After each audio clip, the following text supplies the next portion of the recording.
So this is actually my third time attempting to film this intro. So somebody has to watch it, and maybe it's you. Maybe you're the one that needs to watch it, but somebody has to watch it. I don't care if you watch it on ×2 speed. It has taken me way too long to get this intro put together. So welcome. All right, it's been a second since I've been in front of the camera again, so I gotta get it together because I got sick again. Shocker. And oh my gosh, like my subscriber count has like quadrupled now. Hi, welcome. Nice to see you here. So I've been playing Genshin Impact on this channel. I think I only have 2 videos up, and I'm going to be starting Fontaine in this video. And the reason why this video needs an intro is for 2 reasons. One, in order to finish the Sabzer's Festival, I had to start the Fontaine quest because it was like location blocked. Makes sense if you play the game, trust it. Don't worry about it. If you don't play the game, don't worry about it. All that means is that you missed one scene from the Fontaine quest, and it was literally just Dehya showing up and being like, "Oh, you're leaving?" And we were like, "Haha, see ya, bestie."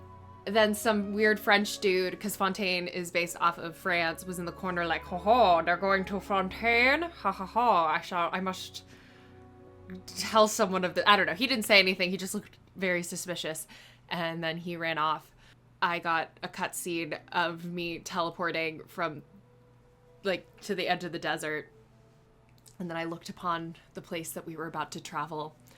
And that's it. That's all you missed. That's all you missed on Dragon Ball Z. So I never watched Dragon Ball Z. I just am referencing the meme. Anyways, so that's all you missed. And I thought I would also do at the beginning of this video, because I'm going to be playing through the main quest on this channel, I also thought that I would give a brief explanation of the story of Genshin Impact thus far, so that people who are new to Genshin can just hop right into my video without having to watch the hours upon hours of content that's already out there. Considering this is my 3rd time summing up Genshin Impact now, I would like to think that I know the main story at this point. I would like to think, I would love to think that I know the main story at this point. But if you really want lore, go watch someone else. Go watch Min's Liff. Go watch someone. There are people who are real good at this, who are real good at the lore stuff. I'm just gonna give you bare bones. So we start right in the middle of the action. We're like flying through the air, da da da da da, and this big giant tall lady who's called, I believe, the Keeper of the Heavenly Principles. I, again, have filmed this 3 times. Have I fact-checked that that's what she's called? Absolutely not, okay? This is the level of effort you can expect from me. So, the Keeper of the Heavenly Principles is like, you know, you broke the laws of this land and now I must punish you. And then you get to pick what character you want to be, the boy or the girl, and I chose the boy because I liked his design better. Also, let men wear crop tops. And the only reason I would have been tempted to choose the girl is because of this scene right here. Hey girlie, hold still. I stand by it. I chose the boy, and then because I did that, the Keeper of the Heavenly Principles was like, "Bet I'm gonna take your sister." So she takes my sister, and then I'm like, "No!" And then she puts me in a box, and then puts that box inside of another box, and then mails that box to her house. And when it arrives, she smashes it with a hammer. That doesn't happen. Oh no, I'll turn him into a flea. A harmless little flea. And then I'll put that flea in a box, and then I'll put that box inside of another box, and then I'll nail that box to myself. And when it arrives, I'll smash it with a hammer. This little fairy doodad named Paimon shows up and is like, "Yo, that like kind of sucks. Also, thanks for saving me from drowning," because again, little fairy doodad almost drowned, and that's how we met, is because we fished her out of a pond. We're like, "Yeah, me need find my sister." So she's like, "Me help find your sister." We've been napping for a really, really long time. So we showed up on this planet with our sister because we're like travelers. We're not from this world. We have main character syndrome. And we come and immediately pass out. And our sister gets up to stuff while we're passed out. And then she wakes us up finally and is like, yo, we need to leave. And we're like, cool. And that's when that intro scene happens, is because she's like, we need to leave. And then we get knocked out for another 500 years. So we are nappers. We are the nappers. Little fairy takes us through the woods, boop, boop, boop, boop, boop. We come across a statue. We touch the statue. We get magical powers because, again, main character syndrome. And then again, we're walking through the land, do. And we come across this small child who turns out is not a small child. And he's like petting a dragon and he's like, don't worry, I'm back now. And the dragon's like, you think I care? Peace. And so the dragon is attacking this land called Mondstadt. It's based off of Germany. We show up and they're like, hey, bestie, want to help us with this dragon problem? And we're like, we actually are just here to find our sister. And they're like, cool, we'll help you find your sister if you help us get rid of this dragon. And we're like, hey. So we help him defeat the dragon. Turns out little boy, who's not actually boy, 'tis man, 'tis ancient god, actually. Surprise. Each of the lands has their own god, and each god has their own demon name. So, like, very confusing. Don't worry about it. Don't worry about it. All you need to know is that these people, they got multiple names. They got multiple names. Don't worry about it. I see you worrying about it. Don't worry about it. So right now he's posing as a bard named Venti, but since this is the land of freedom, he doesn't really want to do his job as a god. So he's just like, I let my people do their thing, which is fine until they get attacked by a giant dragon with daddy issues. So we defeat the dragon, we talk to the god, and the god's like, so I actually can't tell you anything about your sister, but if you go to the next land, the god there probably will have something for you. This guy named Dainsliff shows up, and he shows up in between each, like, main quest to basically be like, yo, I have lore, drop some lore, and is then like, bye. And he basically traveled with our sibling while we were, you know, passed out. And so he kind of knows stuff. He was also from this ancient place called Conria. Conria did not have a god. The keeper of the heavenly principles got pissed about that one day and sent all the gods to destroy them. All the gods had to do it to him. All the half-blooded Conrians turn into the monsters that we fight in the overworld. And all the full-blooded ones got cursed with immortality. So Dainsleif is a full-blooded Conrian, so he got cursed with immortality. That's why he's still alive 500 years later. And he's also looking for our sister. So he's like, yo, I'll help you find your sister. Ish. Like I said, he shows up, drops some lore, then dips. So he does that. Then we go to Liyue, which is the nation based off of China. It's very beautiful. Music is great. Music is great in this game. The god of this nation shows up once a year to basically bless his people with good fortune. And then he yeets off again. So we show up, convenient, timing is convenient, on the day that he's showing up. And then his corpse falls out of the sky. And we're like, oh no.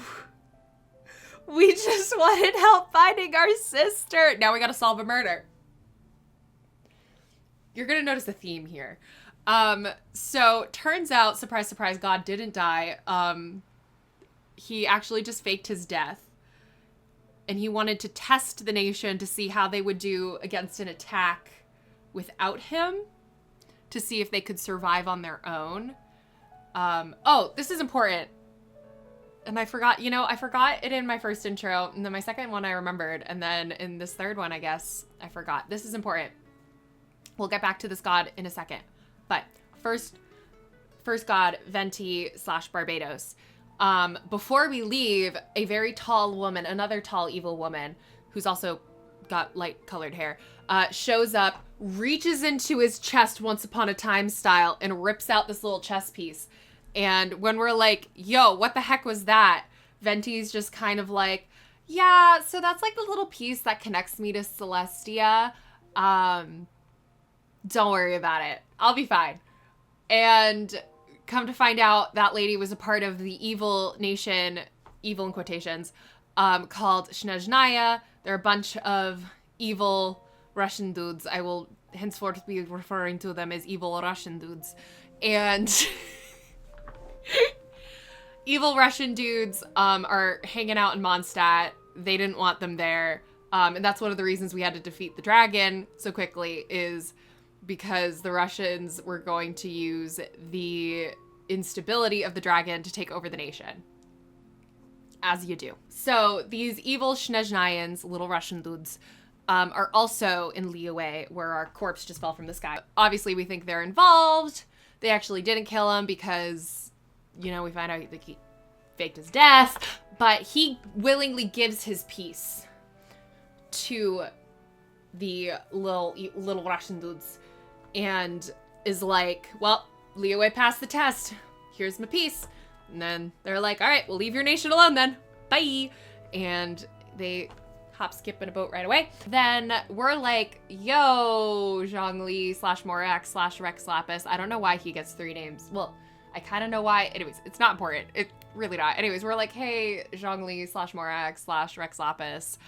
We did all that because we wanted to find our sister. And he's like, so here's the thing, besties. I actually can't tell you anything. And I can't tell you why I can't tell you anything.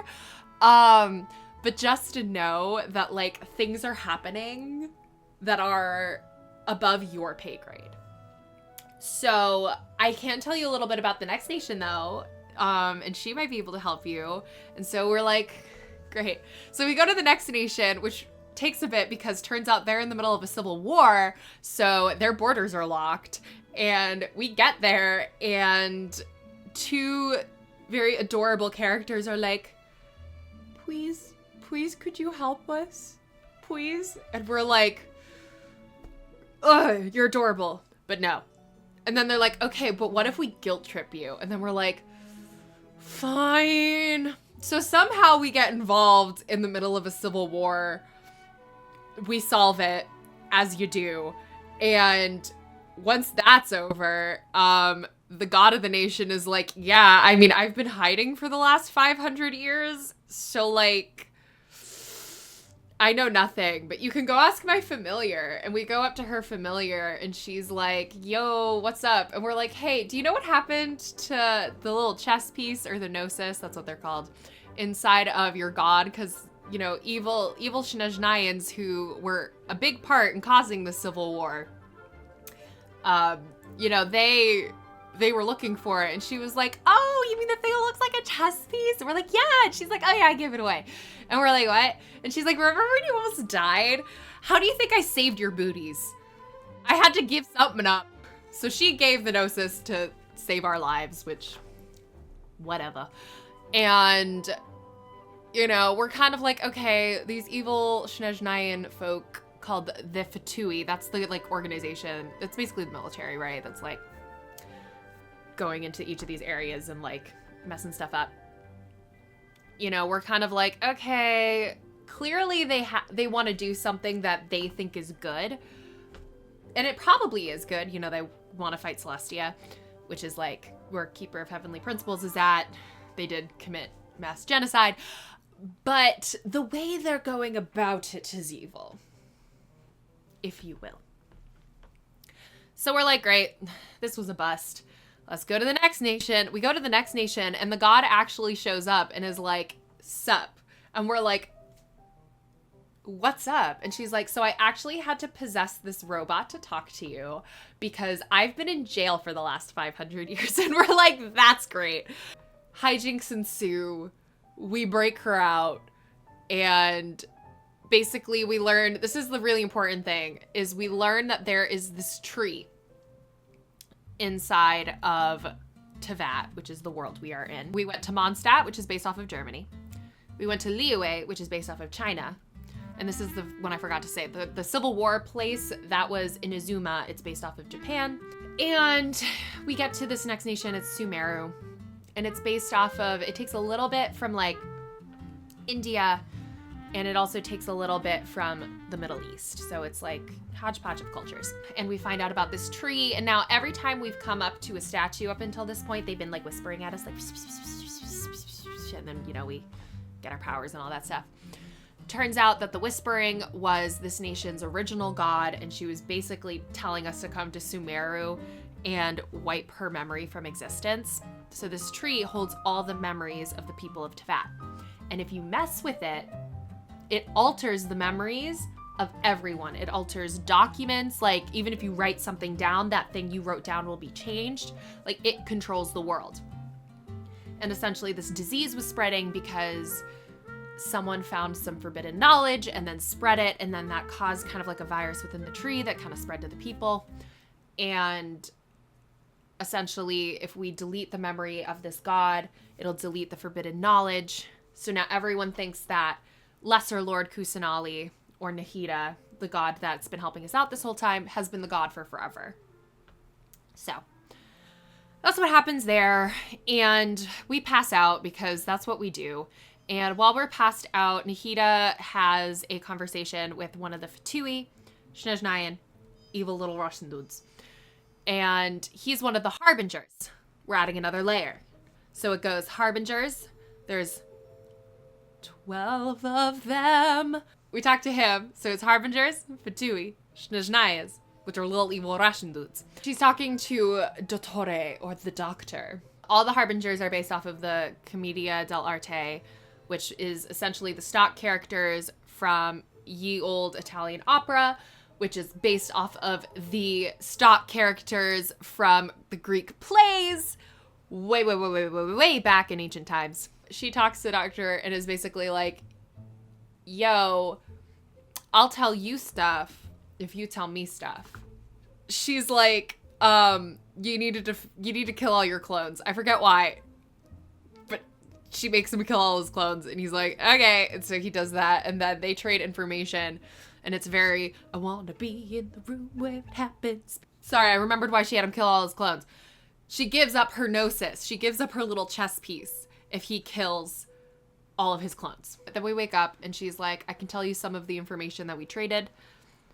The biggest thing is she's like, there are things called descenders, and the descenders are people who are not of this world. Basically, people who are not from Teyvat that come to Teyvat. You are a descender. And the Fatui have recorded 4 descenders because the descenders are not a part of Irminsul, this tree that holds the memories. And also the descenders, when Irminsul is messed with, remember the original like timeline, essentially. So we remember what happens because we're not a part of Teyvat. So we remember who the original god is, but not even Paimon, and she could be lying, doesn't remember anything like that because they're all from Teyvat. So the big reveal, right, is that our sister is not considered a defender. Our sister is not considered a descender. She is considered part of Irminsul. And this kind of makes sense because during our quests with Dainsleif, guy who's also looking for our sister, we've kind of found out that she's like one of the main leaders of the Abyss. The Abyss is essentially the order of monsters who returned into monsters after Conria was destroyed. There's a lot of theories on that. Some are that it's not actually our sister, but a remnant of our sister that's like become part of this world.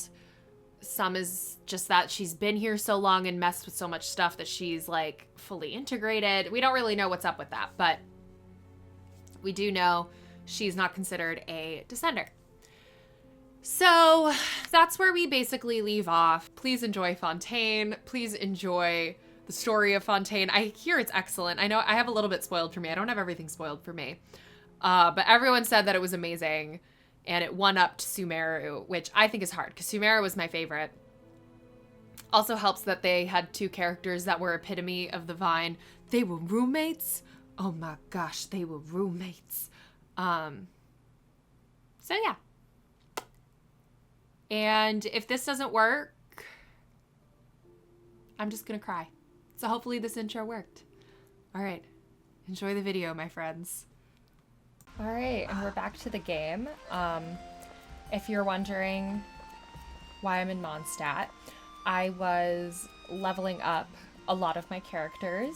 I was also in the desert, so I have my desert party out. Because I finally got Sino to a level 80. And when I tell you that finding these beetles was so painful, or these scarabs, sorry, but the dung beetles, we all know, was so painful. I literally had to start doing that one Sumeru world quest that I'd been putting off that has those 2 NPCs that everyone's in love with. I had to keep doing that so that I could get to a section of the temple that had the last of these so that I was able to finally finish leveling him up.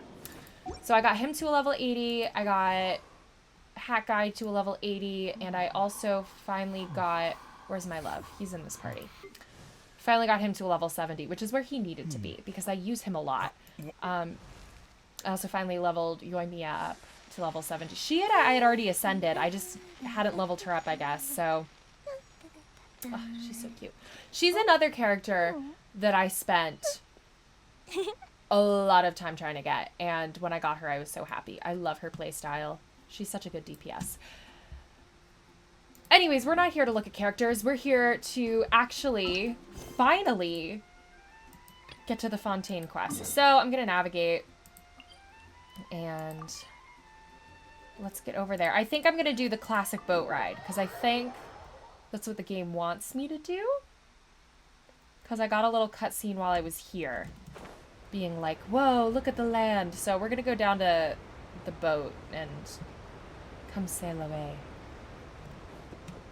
If I can find a boat. Where's the little boat thingy? Oh, it's over here. I don't see... Oh, I see it. I see it. Alright. Let us get to the mainland. I think I already explored most of these ships. I've explored a decent... Not a decent amount, but like, some of this area has been explored. I will say, I know I said Sumeru's music is my favorite. Fontaine does have gorgeous music, so... I will give him that. Alright, 3-point turn. That wasn't a 3-point turn. I can't wait to learn to do a 3-point turn because I don't want to be here. Alright. Yeah, we're past it.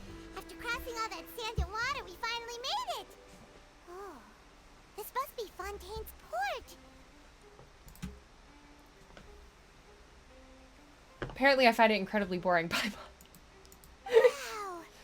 Everything looks so advanced in Fontaine. Paimon's heard that the industry here is extremely developed, and there are all kinds of unusual machines. I'll be Just nice. seeing the sights as a tourist is nice, but maybe it would be better if we found something to do. Don't worry, I'm sure they will find a problem for us to solve in like 2 seconds. What do you think? Let's start by meeting the Hydro Archon. Yep, Yeah. I am straight to the point. Give us loads of useful information. Seeking out the 7 is probably still our best source for information at this point. Why are you telling? Oh, that's new. I'll still just... I usually just use the scroll with my mouse. Sorry, I didn't mean to flip you off. So our journey is to find my sibling and also to find the truth. But it's mostly to find our The more sibling. we can learn, the better. So, Alright. what do you think the Hydro Archon's like? Will we get along? Nahida said that she has a very unique personality. Whatever that means. So I do know, for those who know the truth of the Hydro Archon, I have had that spoiled for me for a very long time. But, for the sake of this video, I know nothing. To learn about a nation's god, start with the nation's people. There seems to be some locals talking over there. Let's go see if we can join the party. Silent protagonist is silent. If you ask me, it's a tragedy how things ended for him. Clearly, he was a pretty decent person. Yeah, I didn't expect that kind of ending for him. I thought he would at least fight on a little longer for his family. Oh, are you discussing the judgment of the Oratrice Mecanique D'analyse Cardinale? Maybe. I was expecting a sudden plot twist, but it's a pity that it never happened. Still, his story is quite the tearjerker.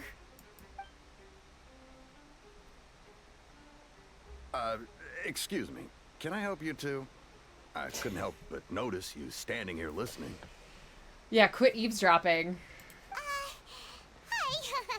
We're travelers new to Fontaine, and we had something we wanted to ask. really busy talking about some kind of play, so we didn't want to interrupt. Play? Oh, no. We're talking about something that really happened. In fact, it's a case that was just heard a few days ago. Really? Like, a real trial? But the way you were talking about it and the words you used just now made it sound like some kind of story. It's called True Crime Addicts, Paimon. Well, good tales are often based on true stories, aren't they? And what you see in reality may also be someone deliberately putting on an act while harboring ulterior motives. I love the cynicism. Whether something is true or not simply isn't that important. The main thing is whether the story being acted out on the stage is splendid enough. Ooh, she's one of those. Oh, but it looks like you're not from around here. You probably don't know that the Fontaine Court of Justice is called the Opera Epiclese, or more commonly known as just the Opera House. Yeah, I ain't trying to pronounce that word. But, shouldn't court cases be treated a little more seriously than that? Not to question Fontaine's way of doing things. It's just that putting someone on trial is usually a very serious thing. Oh, don't worry, Paimon. The Oratrice Mecanique Mecanique D'analyse D'analyse Cardinale Cardinale is so serious. Even Hank Green reacted to it. According to the judgment of the Oratrice Mecanique D'analyse Cardinale, we now turn to the Oratrice Mecanique D'analyse Cardinale. The judgment of the Oratrice Mecanique D'analyse Cardinale. No worries. Other visitors to Fontaine have wondered the same thing. You could say that we just don't want to waste the moving stories behind those cases. She really is a And true as for crime your girly. worries about whether the cases are treated with due reverence, we have the absolutely just and honorable Chief Justice Neuvillette. Who has escaped me? Apparently he's a great character to have if you're bad at combat, which, like, me. I need him. As well as The the Oratrice Mecanique D'analyse Cardinale. There it is! Created by She the said Archon. it! Between the machine and the Chief Justice, She said the both line! charges and injustice are a thing of the past now. Oratrice? Is it some kind of machine, too? Oh, Paimon's curious. We should check it out if we get the chance. Wait, Paimon almost forgot to ask you our question. Do you know what we should do if we want to meet the Hydro Archon? We're on a quest here, Paimon. Stay with it. Oh, that's easy. Just go to the Opera House. Lady Farina practically lives there. You could definitely say it's her biggest passion. Huh. I think what they mean is that they wish to speak with the Archon personally. In that case, I'm afraid it's going to be a tad more difficult. You'll have to make an appointment well in advance, and it'll depend on whether or not she has any time slots available. For once, the Archon isn't Huh. a mystery. Is the Hydro Archon super busy taking care of official stuff?